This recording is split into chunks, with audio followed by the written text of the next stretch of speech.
Hello guys, welcome to my vlog again after a long time. आज चाहिँ म trekking जाँदैछु गोसाइकुण्ड अनि मेरो ब्याकप्याक पनि रेडी छ। अब हामी माछापोखरीको बस पार्कमा जाँदैछौँ है। See you in bus park. All set to go. Bye. Guys, म त होस्टेलबाट निस्केँ है। अब माछापोखरीमा भेटौँला।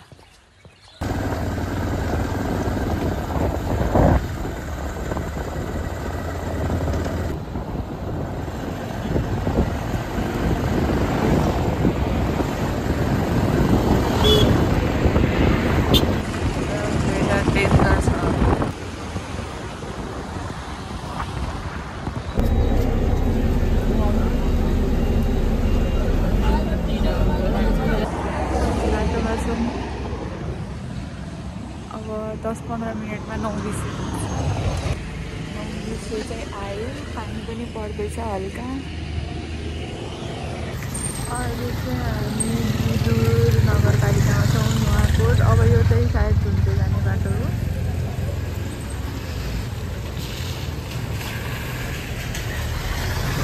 यता चाहिँ डेन्जर पानी परिरहेछ। अब माथितिर कस्तो छ थाहा छैन। बजार आइपुगेँ म। अहिले 12:30 बज्यो। गाडी रोक्दा बल्ल आइपुगेँ। एभरेस्ट होटल एन्ड लजमा खाना खाएर अब ट्रेक सुरु। अब खाना खाएर मेरो ट्रेकिङ सुरु हुँदैछ। उसलाई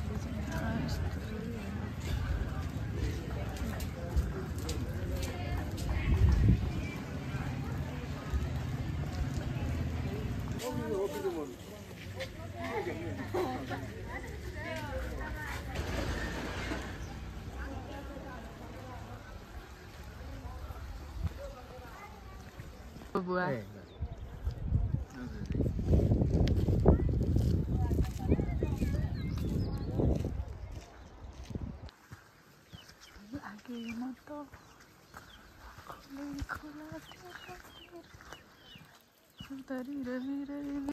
चले माता चले चले। यस्तो छ, यस्तो राम्रो पहाड।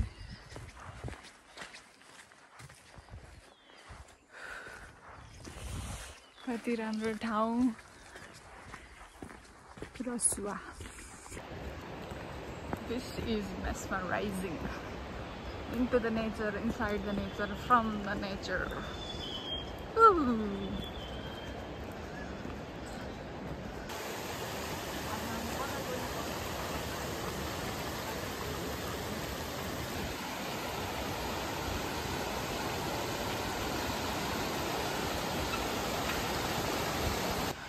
पुल कटिसकेपछि चाहिँ यो मिनी गोसाइकुण्ड आउँदो रहेछ। यहाँ चाहिँ अब यो चाहिँ मिनी गोसाइकुण्ड हो। अब त्योभन्दा माथि जान नसक्ने गाह्रो हुने मान्छेहरू चाहिँ यहाँसम्म पनि आएर दर्शन गरेर जानु हुँदो रहेछ। यो चाहिँ घट्टेकुलो भन्ने ठाउँ हो। यो हो हाम्रो मिनी गोसाइकुण्ड।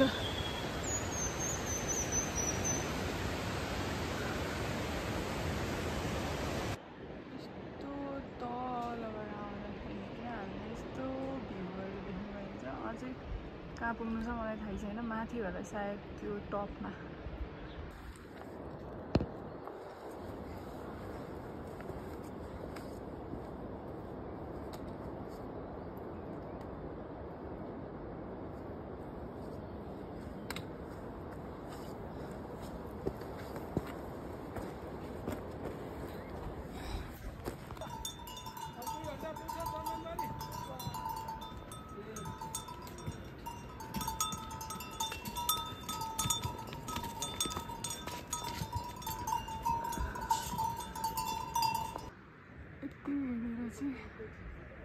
अब 3 बजीतिर म खेन्दी भन्ने ठाउँ आइपुगेँ।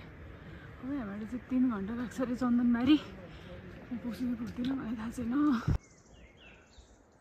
फाइनल्ली हिन्दीबाट 2 घन्टा हिँडेपछि देउराली आइपुग्यो। तर म चाहिँ बस्दै बस्दै आइरहेको छु भिडियो बनाउँदै, त्यही भएर हल्का ढिलो भएको, नत्र हामी 1-1.5 घन्टामा आइपुगिँदो रहेछ।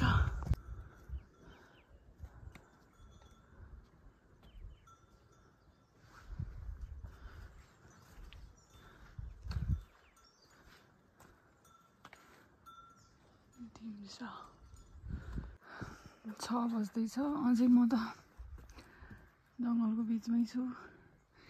अझै ढिम्सु भन्ने ठाउँ पुगेको छैन, अब पुग्छु होला एकछिनमा। Still in the middle of the jungle, अझै म पुगेको छैन। हुस्सो पुरै लागिरहेछ। ढिम्सु भन्ने ठाउँ पुगेपछि चन्दनबारी रातभरि भए पनि हिँड्दिने हो। है त गाइज,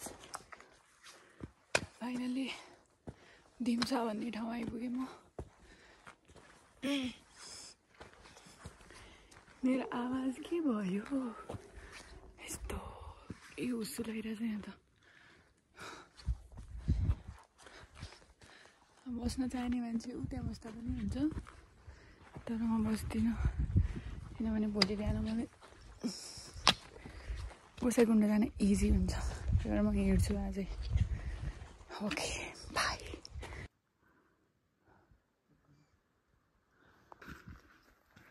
ढिम्सा भन्ने ठाउँ यति राम्रो रहेछ यार, लालीगुराँस पुरै। के तपाईँहरूले त्यहाँ माथि हिउँफल देख्न सक्नुहुन्छ? त्यहाँ माथि, यस देयर इज हिउँफल। अहिले म ढिम्साबाट माथि चन्दनबारी जाँदैछु। चन्दनबारी आइपुगेँ। This is my room. अनि यो चाहिँ पर्दा, अनि यो चाहिँ हाम्रो अट्याच टोइलेट बाथरुम।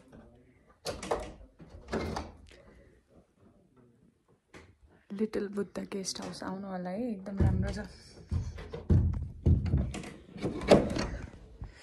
अब चाहिँ म चन्दनबारीबाट निस्केँ, उता माथि जाँदैछु। यो चाहिँ अर्ली मर्निङ भ्यू।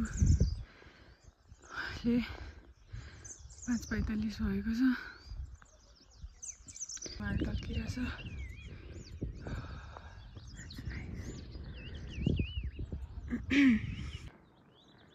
उता माथि पुग्न छ, उता माथि घरहरू भएको ठाउँमा। सायद त्यतैबाट माथि गोसाइकुण्ड आउँछ होला। This view is mesmerising. पछाडि चाहिँ लाङटाङ हिमालको रेन्ज रहेछ। यो चाहिँ हामी इस्टतिर जाँदो रहेछौँ, नर्थ चाहिँ यता पऱ्यो। ल है ल, यत्रो 1 घन्टा हिँडेर अझै 7 किलोमिटर बाँकी छ। I am at Dharmadwar. जम्मा 8 किलोमिटर हिँडेको छु हिजोदेखि अहिले बिहानसम्म। Oh god help me, it's घनघोर जङ्गल, नो वान इज हियर।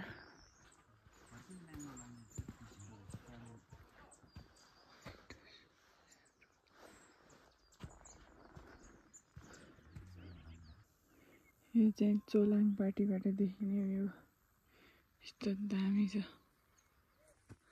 म चाहिँ चोलाङपाटीबाट उकालो लाग्दैछु। साह्रै रमाइलो भइरहेछ। पछाडि हिमालै हिमाल छ, यस्तो मजाको हो। लाङटाङ रेन्ज लाङटाङ रेन्ज छ पछाडि हो। म चाहिँ बाटो हिँड्दैछु। अब लौरेबिना पास आउँछ होला, तर कति बेला आउँछ थाहा छैन मलाई त। बहिनी तिमी 2 बजे पुग्छौ भन्दै थिए, अब अहिले 8 बज्दैछ। 2 बजीसम्म हिँड्यो भने त पागल हुन्छु।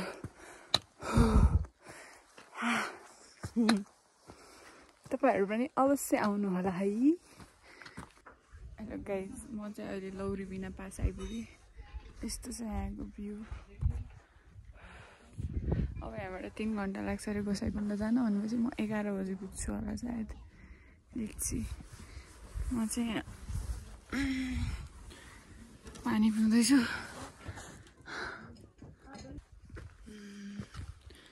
अब बुद्धको मन्दिर आउँदैछ त्यहाँ माथि। म चाहिँ लौरेबिना पासबाट यति माथि आएँ। भिडियो बनाउँदै आउँदैछु बिकज भिडियो त हाल्नु पर्यो हो। त्यो हिमालको नाम के हो मलाई थाहा भएन है, यस्तो राम्रो छ फेरि। ओए फाइनली बुद्ध मन्दिर आइपुगेँ। यो चाहिँ 4150 मिटरमा रहेछ। अब गोसाइँकुण्ड चाहिँ 4380 छ। अब मलाई ठ्याक्कै 200 मिटरको एल्टिट्युड गेन गर्नु छ। जाना मेरे सवालों का मंजर तू, धुन्न हेरी तिमीलाई हेरौँला। ओहो पानी लगेर त पुरै खेर रहेछ। यस, this is Gosaikunda for you.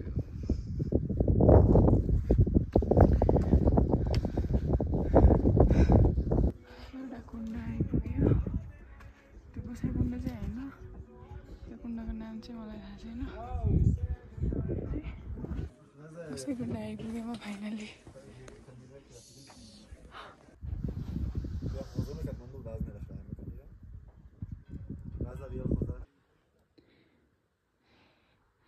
चाहिँ पाप नलागोस् है, म चाहिँ आफूलाई छर्किन्छु। यो पानीले नुहाउन चाहिँ सकिएन।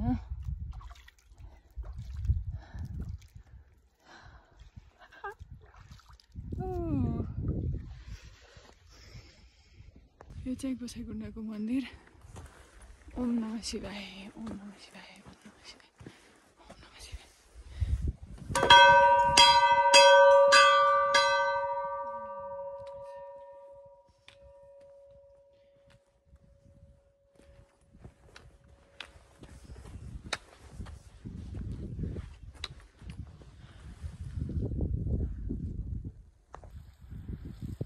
यो हो गोसाइँकुण्डको मुहान।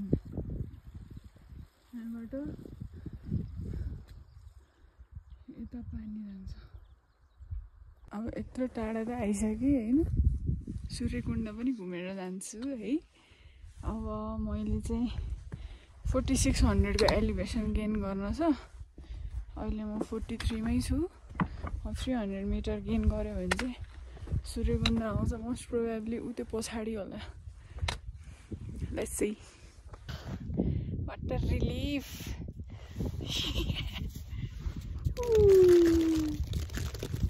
Yeah. हेर्नुहोस्, आफू त तराईको मान्छे परियो है। यसरी हिउँमा टेक्न पाउँदा त क्या मजा आइरहेछ। म चाहिँ सूर्यकुण्ड आइपुगेँ। It is amazing.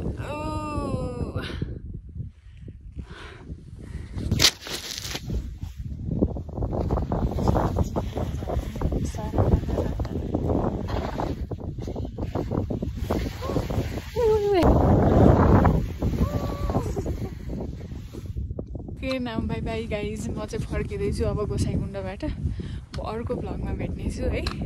Tata, have a good day, have a good night.